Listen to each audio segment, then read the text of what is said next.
Assalamualaikum warahmatullahi wabarakatuh.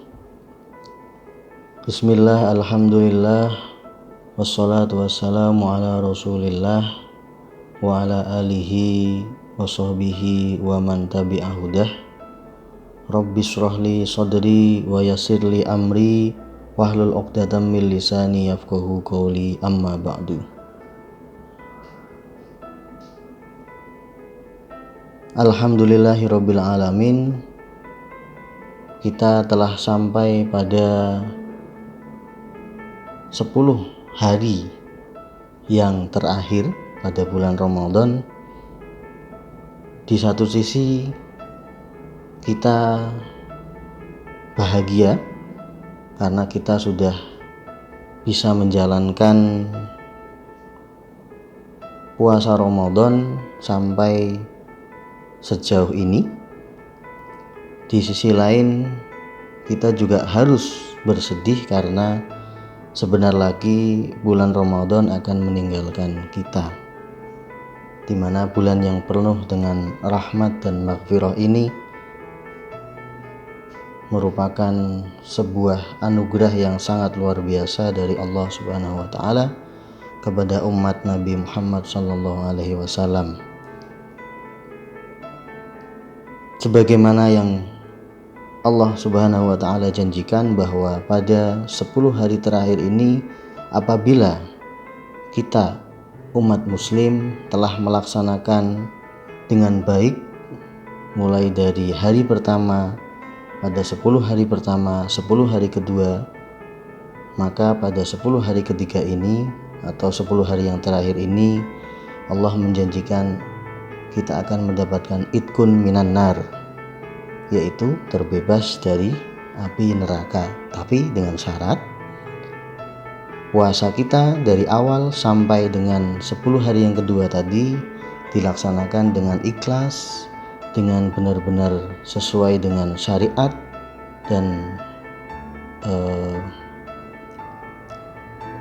sesuai dengan apa yang diperintahkan oleh Allah Subhanahu wa taala.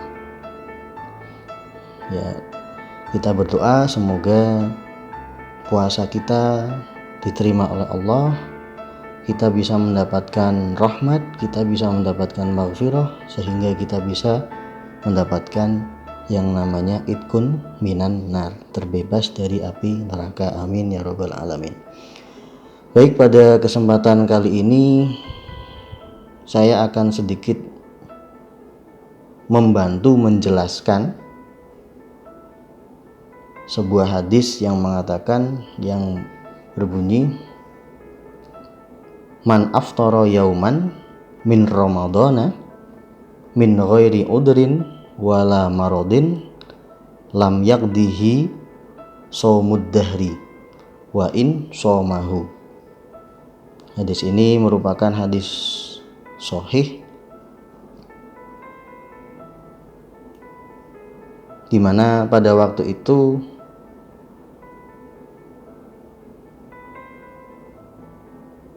diceritakan bahwa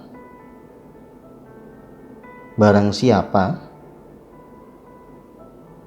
yang dengan sengaja aftara, man aftara yauman, barang siapa dengan sengaja aftara, batal, membatalkan puasa atau mungkin bahkan tidak puasa, yauman dalam satu hari, min ramadana pada bulan Ramadan, min ghairi udrin tanpa ada udur, tanpa ada halangan, wala maradin dan tidak sakit, tidak ada penyakit yang kritis atau berbahaya, lam yakdihi shaumud dahri, maka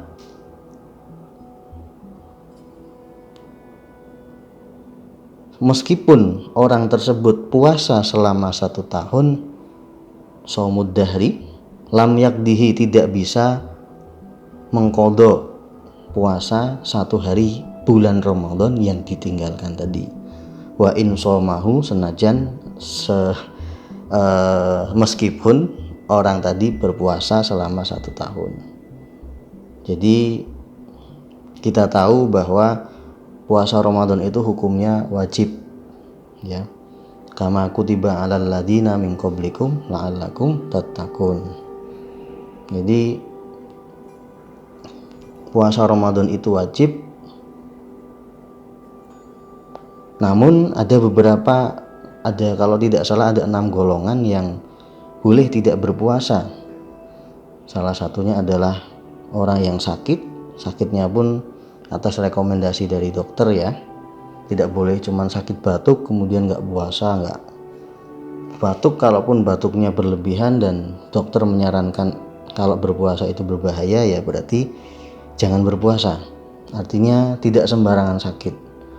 Kemudian yang kedua adalah orang yang sudah manula, jompo, ya, itu boleh tidak berpuasa. Itu pun harus ada ketentuan hukum yang harus ditepati, tidak hanya sekedar tidak berpuasa. Yang kali ini mungkin tidak kita bahas ke situ, ya. Kemudian orang yang hamil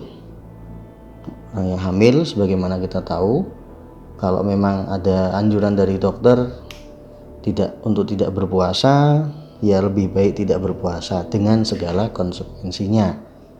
Kemudian ada lagi orang yang menyusui, ya. Orang yang sedang menyusui itu boleh tidak berpuasa. Yang terakhir adalah orang yang sedang bepergian atau musafir. Musafirnya pun harus memenuhi syarat, tidak boleh hanya musafir sekedar dari IC pergi ke ngambil ATM karena perginya itu jalan kaki terus kelaparan di tengah jalan terus muka atau membatalkan puasa, itu nggak boleh, ya. Nggak boleh seperti itu karena perginya hanya beberapa, nggak memenuhi syarat untuk dikatakan sebagai musafir. Nah, di sini dikatakan min ghairi udrin wala maradin, tidak adanya udur. Yang dimaksud udur itu ya 6 golongan itu tadi. Mungkin ada yang mengatakan tambahan lagi, ya, mungkin 7 atau berapa. Yang jelas 6 itu menjadi pokok. Ketika kita bukan termasuk 6 golongan itu, kemudian kita tidak puasa Ramadan atau mungkin kita membatalkan puasa Ramadan, maka di sini disebutkan lam yakdihi shaumud dahri wa insomahu. Meskipun kita puasa selama 1 tahun, kita tidak bisa mengqadha puasa yang 1 hari itu pada bulan Ramadan. Maksudnya bagaimana?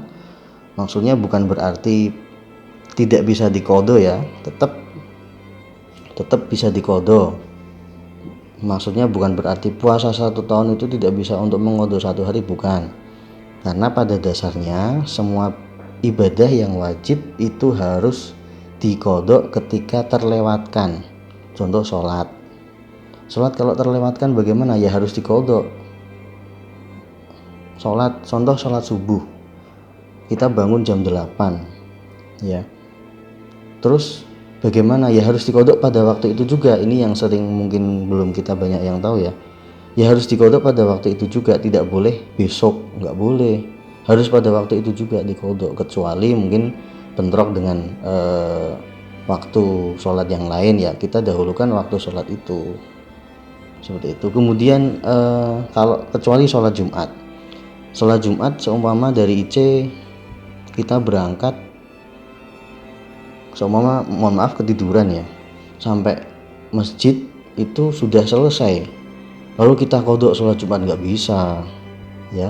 Kalau sholat Jumat kita sudah terlambat, ya kita ganti dengan sholat duhur, seperti itu. Itu konsep dasarnya. Semua ibadah wajib ketika terlewatkan harus diqadha. Makanya di sini dikatakan lam yakdihi shaumud dahri wa insomahu. Itu bukan berarti tidak bisa diqadha dengan puasa 1 tahun, enggak. Pada dasarnya bisa, cuman di sini dikatakan pada keterangan lain yang maksudnya lam yakdihi shaumud dahri itu meskipun seseorang itu puasa selama 1 tahun, tetapi fadilahnya puasa 1 tahun itu tidak bisa menandingi fadilahnya kita puasa 1 hari pada bulan Ramadan. Nah, ini saking luar biasanya puasa Ramadan, puasa 1 hari pada bulan Ramadan fadilahnya tidak bisa tertandingi oleh puasa sunnah yang kita lakukan, meskipun itu kita lakukan selama 1 tahun. Makanya jangan sembarangan ya, merasa nggak kuat terus muka terus membatalkan, merasa lemes terus membatalkan. Daripada kita untuk jalan-jalan endingnya kita tidak kuat, ya lebih baik tidur aja di rumah. Ya, orang mengatakan tidurnya orang puasa itu ibadah. Iya, tidurnya orang puasa itu ibadah daripada untuk sesuatu hal yang tidak baik. Bukan berarti lalu kita tidur aja seharian, enggak. Tidurnya orang puasa itu ibadah, apalagi untuk beribadah. Ya, maksudnya di situ itu lebih baik orang itu tidur daripada hanya melakukan sesuatu yang tidak bermakna. Maksudnya seperti itu. Tapi bukan berarti itu menyuruh kita tidur seharian, itu enggak. Ya tetap harus beribadah sesuai dengan kemampuannya masing-masing. Bahkan karena ini bulan Ramadan, kita harus lebih meningkatkan lagi. Yang tadinya sodakohnya 1 minggu sekali, ini mungkin bisa setiap hari, ya, dan lain sebagainya. Seperti itu. Jadi sebenarnya hadis ini, satu, bisa kita katakan hadis ini menjelaskan bahwa begitu mulianya bulan Ramadan, di mana tadi dikatakan puasa sunnah selama 1 tahun pun tidak bisa menandingi fadilahnya puasa Ramadan 1 hari. Ya, sebagaimana kita tahu bahwa kalau kita sholat berjamaah itu pahalanya kita sudah jelas 27 derajat. Sholat sendiri 1 derajat dan lain sebagainya. Nah, kalau bulan Ramadan ini bagaimana? Kama kola, ada yang mengatakan bahwa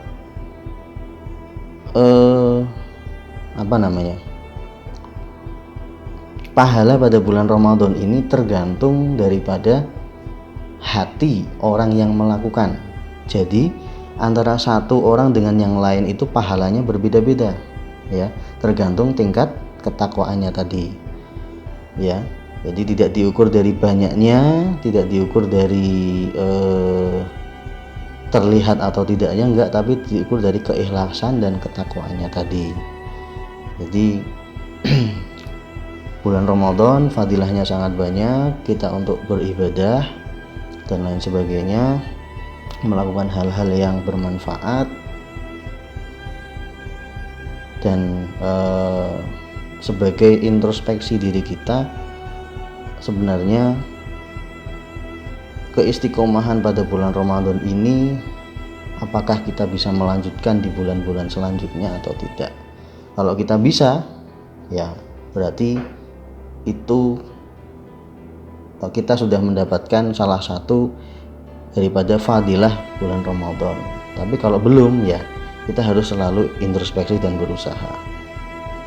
Seperti itu yang bisa saya jelaskan tentang hadis ini. Semoga bermanfaat. Jangan lupa jaga kesehatan, sebisa mungkin untuk melakukan social distancing. Kalaupun tidak bisa semaksimal mungkin, ya harus seminimal mungkin kita menjaga jarak, seperti itu. Kalau di kampung mungkin kesadarannya mungkin kurang begitu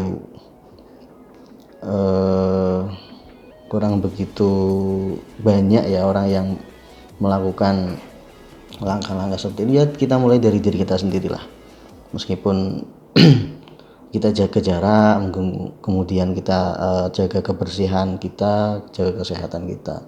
Ya, ibda binafsik, dimulai dari diri sendiri. Ya, sekian dari saya, kurang lebihnya mohon maaf. Wal afu minkum. Assalamualaikum warahmatullahi wabarakatuh.